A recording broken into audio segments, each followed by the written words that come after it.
Et nous allons à présent faire un focus en matière de SCPI. Nous avons le plaisir de recevoir pour cela sur le plateau de Parlons Placement Laurent Leu. Bonjour Laurent Leu. Bonsoir Nicolas. Vous êtes président d'Aestiam. Alors on va parler d'épargne longue, mais aussi d'expérience longue. Vous allez nous expliquer, est-ce que vous pouvez nous présenter rapidement, comme on le fait souvent dans Parlons Placement, la société de gestion Aestiam?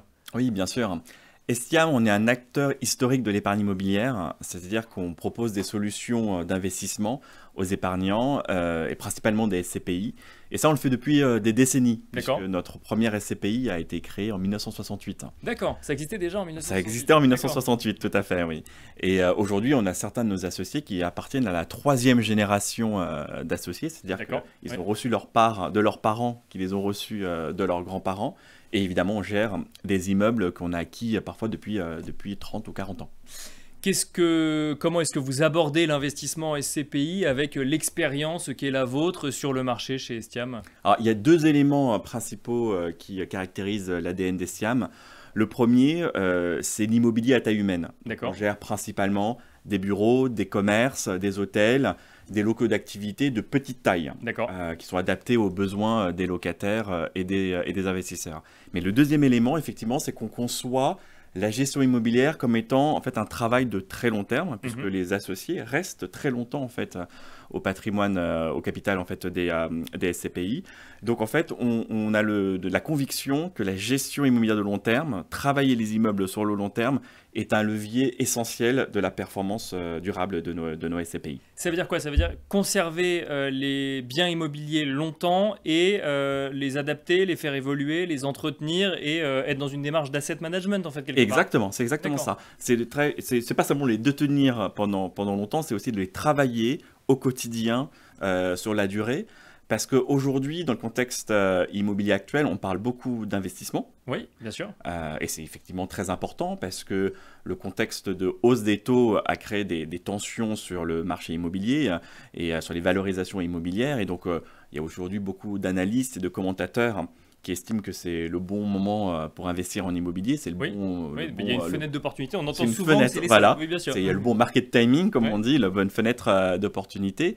Et je confirme cela, hein. C'est effectivement le bon moyen et le bon moment pour investir. Et bien investir au bon moment, c'est évidemment un moyen important finalement de créer de la performance immobilière. Mais du coup, on parle beaucoup moins d'asset management, de gestion immobilière de long terme, alors que c'est pour nous essentiel. Donc comme vous l'avez dit, c'est le fait de trouver un locataire, de renouveler les baux, de faire des travaux sur les immeubles, d'entretenir les immeubles, de maintenir les immeubles sur la durée. C'est effectivement un point très important. En fait, ce que vous dites, c'est plutôt que de se ruer sur effectivement la fenêtre d'opportunité qu'on connaît à l'heure actuelle, entretenons nos parcs immobiliers. En tout cas, c'est la stratégie chez Aestiam à l'heure actuelle. Exactement. Et c'est au moins aussi important. C'est aussi effectivement aussi important, d'autant plus que au cours des dernières décennies, en tout cas de la dernière décennie, la valorisation immobilière était principalement générée par les évolutions de taux.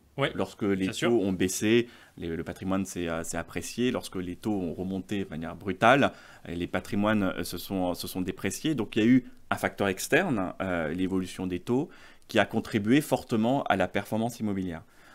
Dans un environnement qu'on prévoit pour les prochaines années, dans lesquels les taux évoluent moins fortement, en tout cas restent plus stables, ou en tout cas plus lentement, on a la conviction que les actions sur les immeubles deviennent plus importantes dans la performance immobilière et que du coup ça redonne en tout cas ces lettres de noblesse au métier de gestionnaire immobilier, de gérer les immeubles dans le temps. Est-ce que ça veut dire que vous les gardez plus longtemps? Parce que la cession d'actifs immobiliers, ça peut aussi être sur certaines années un moteur de performance. Chez Aestiam, comment est-ce que vous abordez le sujet? Alors effectivement, on estime que les arbitrages peuvent participer, notamment le renouvellement du patrimoine, la rotation qualitative du patrimoine. Ça fait partie de la gestion immobilière. Fait partie complètement de la gestion immobilière. Donc, mettre l'accent sur l'asset management, c'est pas forcément négliger les arbitrages. D'accord, c'est pas figer un patrimoine immobilier. C'est pas figer le patrimoine, mais c'est de dire que le travail sur les immeubles, qui inclut l'arbitrage, fait partie en fait des éléments importants de la performance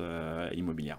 Quand on a une expérience aussi longue en matière d'investissement immobilier, on voit différents moments de marché, différents phénomènes de marché. On a parlé effectivement de la fenêtre de tir d'investissement qu'on voit à l'heure actuelle. On voit parfois des modes. On a vu, beaucoup de SCPI dans le bureau, par exemple, pendant une certaine période. Aujourd'hui, un certain nombre d'investisseurs s'en détachent un petit peu, même si il y a encore une partie du bureau qui fonctionne. Et comment est-ce que vous regardez cet investissement avec le long terme, justement, dont vous nous parliez? Oui, en fait, chez Estiam, du fait qu'on est un acteur historique, on existe depuis de nombreuses années, on a vraiment cette culture du long terme et des tendances structurelles, donc des tendances de long terme. Donc on se méfie des phénomènes de mode.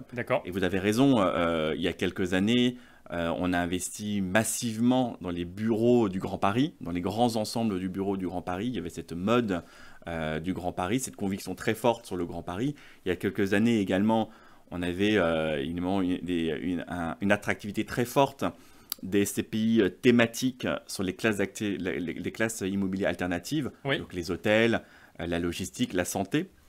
Et aujourd'hui, c'est un peu même l'inverse. Il y a une forte attractivité des SCPI diversifiées pan-européennes. En quelques années, en fait, les convictions immobilières ont fortement changé. Chez Estiam, on souhaite rester finalement fidèle à nos stratégies d'investissement. Alors, ça ne veut pas dire qu'on ne regarde pas les évolutions, ça ne veut pas dire qu'on ne fait pas évoluer nos stratégies, mais on essaie de ne pas les faire évoluer tous les 4-5 ans et de rester fidèle. C'est pas grave si on rate une tendance d'investissement à un moment, par exemple. Exactement. Ou si on décide de ne pas y aller. Du moment qu'en fait, on a des convictions et des stratégies d'investissement qui reposent sur des tendances un peu structurelles de long terme. Et aujourd'hui, on assume par exemple parfaitement notre stratégie d'investissement dans les bureaux. D'accord, vous revenez sur les bureaux. Enfin, vous n'en êtes peut-être pas parti d'ailleurs. On n'en est pas parti, voilà, exactement. Parce qu'on conserve des convictions fortes sur l'immobilier de bureau à taille humaine, bien placé, c'est-à-dire dans notre cas à Paris Intramuros, dans le croissant ouest de la région parisienne et dans les métropoles régionales. Donc on n'est pas du tout exposé à la défense et on a une exposition très faible à la première couronne nord, première couronne sud et première couronne est de la région parisienne. Donc, du fait de nos convictions de long terme sur le concept de centralité, donc le fait d'être bien placé dans des zones centrales, bien connecté aux transports en commun, nous on estime que bien que le bureau ne soit pas à la mode aujourd'hui, on assume ce positionnement et ces investissements au bureau. Et c'est dans ça qu'investit Estiam Horizon par exemple? Tout à fait. Donc Estiam Horizon, c'est la SCPI qu'on gère, qui détient un patrimoine principalement de bureaux. Comme je l'ai dit, du coup, des bureaux, mais de petite taille, localisés dans ces zones centrales, Paris Intramuros, Croissant Ouest et métropole régionale. Donc, on a aujourd'hui plus de 150 immeubles. Donc, c'est une SCPI très mutualisée. C'est une SCPI qui existe depuis de nombreuses années. Donc, on parle d'expérience et d'ancienneté. Les premières acquisitions ont été faites dans les années 80. Il y a même une dizaine d'immeubles qui ont été acquis avant ma date de naissance. Donc, c'est une SCPI très ancienne. Ils sont toujours dans la SCPI. Ils sont toujours dans la SCPI et qui participent à sa résilience, à sa valorisation dans le temps. C'est une SCPI qui a un TRI, un taux de rendement interne, de 9,78% en fait sur 20 ans. Donc c'est bien la démonstration de sa résilience dans le temps, même si les performances passées ne préjugent pas des performances futures. C'est bien un indicateur qui montre que rester fidèle à ses convictions, gérer les immeubles sur le long terme, les maintenir, les entretenir, c'est un levier de la performance durable pour les investisseurs. Et alors, même si j'ai bien compris que vous étiez dans un terme d'investissement plutôt long, la performance cible d'Estiam Horizon pour cette année, on est de quel ordre? Un taux de distribution de plus de 5% en prévisionnel pour l'année 2025. Mais avec aussi un historique de revalorisation dans le temps. Merci beaucoup Laurent Leu de nous avoir accompagnés dans Parlons Placement. Je rappelle que vous êtes président d'Estiam. Merci beaucoup. Au revoir. Et on se retrouve tout de suite dans la dernière partie de l'émission.